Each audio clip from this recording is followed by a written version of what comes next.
Assalamualaikum warahmatullahi wabarakatuh. Hari ini saya nak buat ulasan perlawanan di antara Terengganu menentang pasukan Melaka United.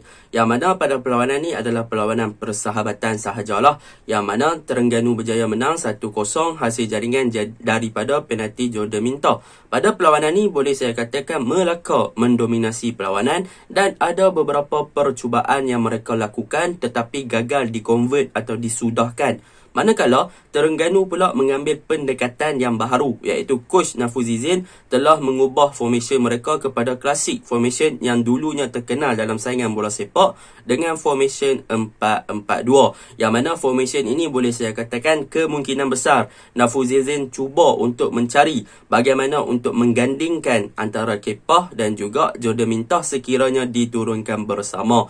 Tetapi bagi saya formation 4-4-2 pasukan Terengganu pada perlawanan semalam agak berkurangan ataupun agak tidak menjadilah, sebab formation tersebut memang susah sikit untuk diadaptasikan dalam modern football sekarang dan memerlukan seseorang player yang tertentu yang boleh berada di beberapa posisi yang penting, terutamanya bahagian tengah dan juga bahagian striker, yang mana Terengganu masih kurang part tu nanti saya explain dalam ulasan saya. Baiklah, tanpa membuang masa, mari kita masuk ke dalam ulasan perlawanan. Saya akan mulakan dengan pasukan Terengganu dahulu. Untuk pasukan Terengganu, saya akan mulakan dengan kelemahan. Apakah kelemahan dari segi klasik formation tersebut ataupun traditional formation lah, iaitu 4-4-2. Untuk pengetahuan, 4-4-2 adalah formation yang boleh dikatakan solid structure, yang mana dia akan membentuk backline dengan 4 orang player dan juga di middle line dengan 4 orang player untuk bertemu dengan pasukan yang bermain dengan ball position. Jadi kelebihannya adalah ketika bertahan, maka Terengganu akan ada 8 orang yang berada di bahagian tengah dan juga akan ada 4 orang yang berada di bahagian belakang sekali sebelum goalkeeper.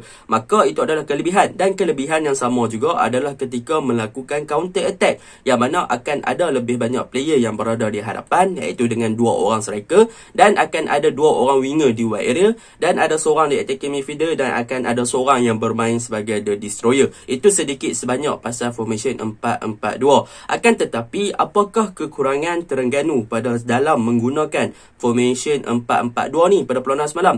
Yang pertama adalah kita boleh lihat di posisi sayap kanan dan juga sayap kiri pasukan Terengganu, yang mana pemain sayap kanan dan juga sayap kiri pasukan Terengganu iaitu Faiz Nasir dan juga Faisal Halim, mereka bermain dengan terlalu wide ataupun bermain berada dalam kedudukan yang berada kadang-kadang ke atas dan kadang-kadang berada dalam kedudukan yang sangat lebar, iaitu berada di sisi padang. Jadi apabila mereka bermain macam tu, itu lebih sesuai kepada formation 4-3-3 untuk menyerang. Jadi apabila mereka menggunakan formation 4-4-2 ketika itu, sepatutnya bahagian sayap perlu lebih untuk dekat dengan bahagian tengah dan pemain bahagian tengah juga perlu untuk backup kepada pemain sayap. Sebab apa? Sebab sekiranya Faisal Halim berada dalam kedudukan yang terlebih lebar ataupun berada dalam wide yang sangat area, berada dalam kedudukan hujung padang, maka kedudukan di bahagian tengah akan terlalu isolate, iaitu akan terlalu bersendirian di bahagian tengah Habib Harun dan juga Manuel Ott. Maka mereka ni takkan dapat support yang banyak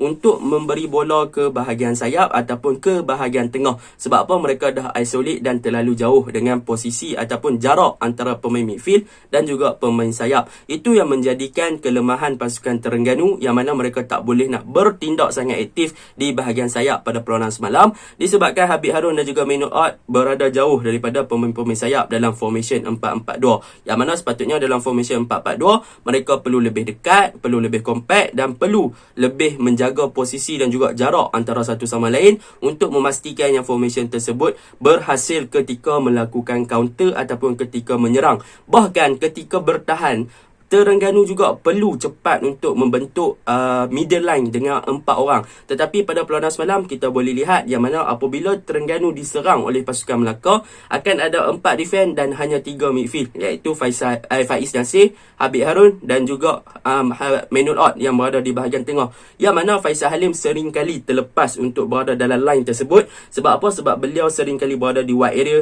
untuk berkeseorangan di situ. Jadi apabila di situ, maka kekuranganlah player di bahagian tengah pasukan Terengganu yang menyebabkan bahagian tengah Melaka boleh dominan dan boleh untuk penetrate bahagian sayap pasukan Terengganu pada perlawanan semalam dengan gerakan-gerakan yang menarik. Itu yang pertama. Antara bahagian tengah dan juga bahagian winger terlalu isolate, terlalu jauh tidak rapat, tidak terlalu tight antara satu sama lain, menyebabkan banyak ruang kosong dan mudah dieksploit dan juga mudah dipatahkan serangan pasukan Terengganu dalam formation 4-4-2 ni. Itu yang pertama. Yang kedua, dalam formation 4-4-2, mereka memerlukan seorang attacking midfielder dan juga seorang destroyer, yang mana kita akan guna dua midfield, iaitu CM.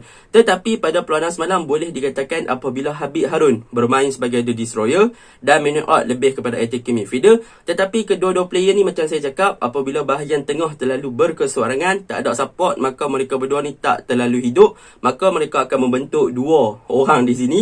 Apabila mereka berada berdekatan dan membentuk dua center midfield, maka tak ada seorang defensive midfielder, tak ada seorang attacking midfielder, bagaimana mereka nak supply bola lebih ke hadapan. Jadi benda tu sedikit sebanyaklah merugikan. Sebab apa? Dalam formation 4-4-2 memerlukan seorang player yang boleh bertahan dan boleh menyerang ketika menyerang. Ada seorang boleh naik ke atas dengan lebih tinggi lah di bahagian tengah. Sebab apa? Sebab itulah pentingnya main 4-4-2 ni. Sebab tu dia solid structure ketika bertahan dan ketika melakukan counter attack. Sebab ada dua player yang mampu untuk bermain dengan bertahan dan seorang player lagi mampu untuk menyerang. Jadi kekurangan kat tengah yang tu juga Habib Harun dan juga Manuel Ott. Yang mana Manuel Ott bukannya, kita tahu dia bukannya pemain nombor 10, dia adalah pemain lebih kepada nombor 8. Jadi apabila pemain nombor 8, dia tak boleh nak involve sangat untuk ke hadapan. Begitu juga dengan Habib Harun. Maka ada kekurangan di situ menyebabkan salah seorang ataupun dua-dua orang ni tak boleh nak bertindak lebih ofensif membantu bahagian serangan yang diketuai oleh Kepa Sherman dan juga Jody Minta.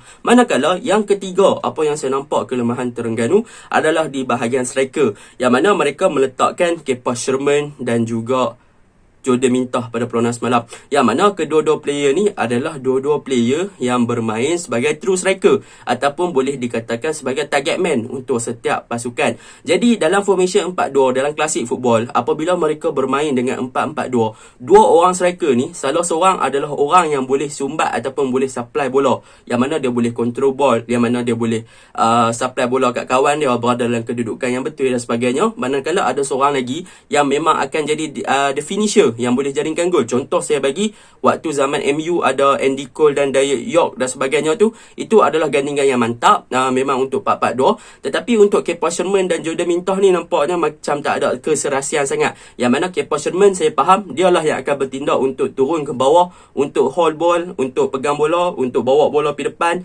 untuk passing kepada Minta. Tetapi kekurangan dia bukan dekat Kepa Sherman. Kepa Sherman bermain dengan sangat baik. Dia boleh dapat bola, dia boleh menang bola, dia boleh turun untuk minta bola, dia boleh pegang bola, dia boleh bawa bola, dia boleh supply bola. Tetapi yang menjadi masalah adalah kepada Jody Minta, yang mana Jody Minta pada perlawanan semalam, dia sering kali berada dalam kedudukan yang terisolate dan senang dimarking oleh pertahanan lawan. Dan ketika beliau pegang bola, dia tak boleh nak pegang bola dengan lama. Bahkan beliau tak ada dalam positioning yang tepat untuk menerima hantaran bola daripada Kepa Sherman. Jadi boleh saya katakan, mungkin disebabkan first time pakai formation ni dalam perlawanan persahabatan, mereka berdua masih lagi tak menemukan serasi. Tetapi saya rasa benda ni boleh diperbaiki daripada semasa ke semasa. Sebab apa? Sebab Kepa Sherman dah melakukan tugas dia dengan baik, dan Jody Minta lah yang perlu improve. Sebab apa? Sebab dia yang akan dijadikan target untuk menerima umpanan daripada Kepa untuk menjaringkan gol. Itu antara kelemahan untuk pasukan Terengganu lah. Tiga tu yang paling ketara yang saya nampak pada perlawanan semalam.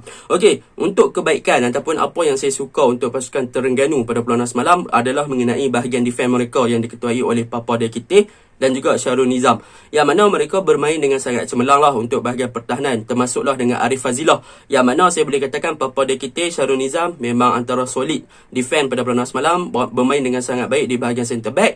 Untuk Arif Fazilah saya boleh bagi pujian sekali, yang mana kita boleh tengok ketika Terengganu dapat bola dan juga ketika Terengganu cuba nak build up, Arif Fazilah adalah player yang tidak akan pergi ke wide area untuk membantu Faisal Halim, tetapi sebaliknya dia akan bermain di middle area dan lebih tight ataupun lebih narrow kepada bahagian tengah untuk memastikan dia bagi peluang ataupun bagi ruang, bagi space kepada Faisal Halim untuk exploit di bahagian wide area. Jadi benda tu sangat bagus apabila Arif Fazilah dia akan masuk ke tengah. Apabila dia masuk ke tengah, dia akan attract bahagian pertahanan dan juga bahagian tengah untuk push forward kepada dia. Jadi apabila player lawan ataupun opponent dah pressure dah, bagi tekanan kat dia, maka Faisal Halim akan lepas daripada marking yang cuba dilakukan oleh fullback pasukan Melaka, maka dia boleh passing kepada kepada Faisal Halim untuk melakukan larian di bahagian wide area sebagai pemain sayap lah. Tetapi gerakan-gerakan sebegitu beberapa kali sahaja yang berlaku pada perlawanan semalam. Tetapi secara overall memang saya menarik lah tengok apa yang berlaku untuk barisan ataupun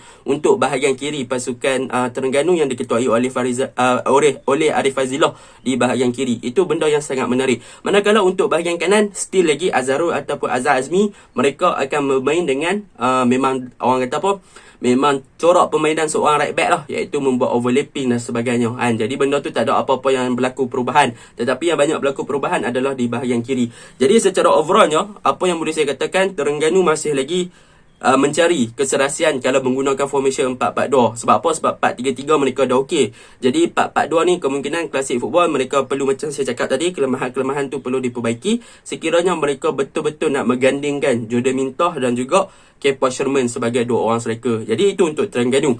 Okey, kita masuk pula untuk Melaka United. Untuk Melaka United saya tak boleh nak komen banyak, tetapi apa yang boleh saya puji, yang pertama yang boleh saya puji adalah dengan peranan Hasbullah, yang mana pada perlawanan semalam Hasbullah bermain sebagai defensive midfielder. Boleh saya katakan daripada saingan Liga Piala Malaysia hari itu, saya dah puji Hasbullah ni. Yang mana peranan Hasbullah sebagai defensive midfielder ni adalah seorang pemain yang bagus, yang mana beliau boleh bermain sebagai defensive midfielder dengan sangat cemerlang, sangat terbaik, yang mana beliau adalah boleh berjadi kepada holding midfielder. Kalau siapa tengok PSG lawan Real, Hasbullah bermain macam Casemiro main waktu tu, yang mana ketika menyerang ataupun ketika build up, Hasbullah takkan naik terlalu tinggi dan dia akan membentuk back 3 dengan dua lagi center back, iaitu Justin Bah dan juga Fadli Shaz. Jadi benda tu memberi sedikit kelebihan kepada Melaka. Sekiranya mereka di counter, mereka dah ada 3 orang kat belakang, yang mana seorang tu adalah defensive midfielder. Jadi akan cepatlah untuk fullback, iaitu Amirul Afiq dan yang di belah kiri untuk cover balik ataupun membentuk back 5 di belakang ketika Melaka di counter ataupun diserang. Jadi benda tu sedikit sebanyak menggembirakan saya tengok taktikal yang cuba dilakukan oleh Melaka. Yang tu yang pertama yang boleh saya puji tentang peranan Hasbullah. Yang kedua yang boleh saya katakan, nampaknya Melaka pada season kali ni akan bermain dengan direct football macam season lepas, iaitu mereka akan attack menggunakan pemain sayap. Sebab apa?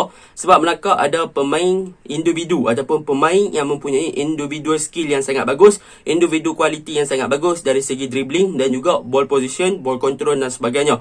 Yang mana kita boleh tengok OT semalam di bahagian kanan, beliau sangat cemerlang, yang mana dia boleh control ball, boleh beat Arif Fazillah beberapa kali dan sebagainya. Dan di bahagian kiri saya rasa Faizal, yang mana dia adalah player yang meningkat naik daripada season lepas, sering dimasukkan sebagai super sub kadang-kadang. Nampaknya dia menunjukkan satu improvement yang sangat baik yang bermain di bahagian kiri. Jadi sekiranya untuk season ni OT bergandingan dengan Sony Nodeh dan kemungkinan di second half dimasukkan pula dengan Faizal dan sebagainya, saya rasa bahagian winger Melaka akan tetap meletup lah. Mereka ada player yang mempunyai individu kualiti yang sangat-sangat baik di bahagian sayap kiri dan juga sayap kanan. Itu yang kedua yang boleh saya puji. Yang ketiga yang boleh saya puji adalah tentang Adriano, yang mana macam biasa Adriano adalah key player untuk pasukan Melaka di bahagian tengah, tetapi dia memerlukan backup lagi, iaitu partner, iaitu season lepas dia ada Manuel Ott. Waktu Piala Malaysia dia dan juga Manuel Ott memang satu ancaman yang besar kepada pihak lawan. Jadi boleh saya katakan Adriano perlukan seorang partner untuk dia bermain dengan sangat cemerlang sebagai attacking midfielder, dan dia juga memerlukan peranan sebagai free role player untuk dia bergerak bebas di bahagian tengah dan sebagainya, untuk memastikan yang dia sentiasa dapat bola, dia dapat ruang, dia mendapat peluang yang terbaik. Dan semalam dia ada satu peluang yang terbaik, tapi percubaan dia kena palang. Itu adalah satu benda yang perlu diperbaiki lagi oleh Melaka, yang mana mereka perlu perbaiki dari segi finishing lah, sebab finishing mereka agak kurang pada perlawanan semalam. Dan untuk striker, macam biasa mereka masih lagi tak jumpa striker yang okey untuk gameplay mereka. Kemungkinan Ife Dayo akan menjadi penyelesaian kepada masalah striker Melaka. Sebab apa? Mat Yu masih lagi berperanan sebagai Giovanni Gomez, yang mana lebih kepada fast night, yang buka game, yang mana attract player defense untuk net dan sebagainya. Mereka masih lagi memerlukan seorang pure striker seperti Ife Dayo untuk memanfaatkan peluang-peluang yang ada. Jadi secara overallnya Melaka bermain dengan sangat baik. Cumanya kesilapan defense mereka buat pada last minit tu menyebabkan mereka gagal untuk menang. Mereka kalah 1-0 hanya melalui sepakan penalti, dan mereka juga perlu perbaiki lagi dari segi finishing mereka untuk memastikan yang setiap peluang yang mereka ada berjaya di-convert kepada jaringan, barulah mereka boleh menang. Sebab apa? Sebab dalam bola sepak, gol itu adalah segala-galanya. Itu saja ulasan saya. Assalamualaikum.